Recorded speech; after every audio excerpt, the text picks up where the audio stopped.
America के शहर New York में मुखालिफ जंग मुजाहिरीन की तरफ से एहतजाज किया गया। एहतजाजी ईरान जंग, फलस्तीन के वाक़यात को लेकर एहतजाज कर रहे थे। इस मौके पर पुलिस ने कई अफराद को गिरफ्तार भी किया। पुलिस के साथ हक्कम पेल के मनाजिर भी देखे गए। मुजाहिरीन का यह भी कहना था कि इसराइल को हथियार फरोख्त नहीं किए जाने चाहिए। जिस वक्त यह एहतजाज हो रहा था, अमेरिकी सदर ट्रंप के खिलाफ नारे भी लगाए जा रहे थे।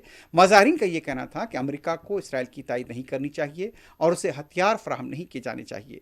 यह पता चला है कि कई जहदकार भी इस यहाँ पर एहतजाज में शामिल थे और उनकी तरफ से अमेरिका और इसराइल के खिलाफ नारेबाजी भी की गई।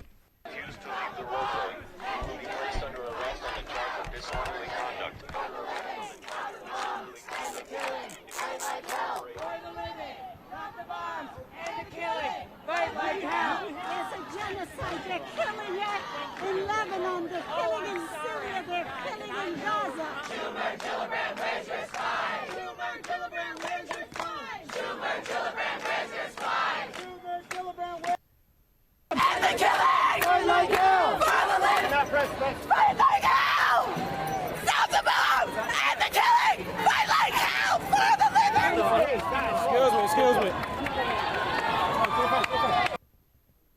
Free Palestine! We're gonna put her in first.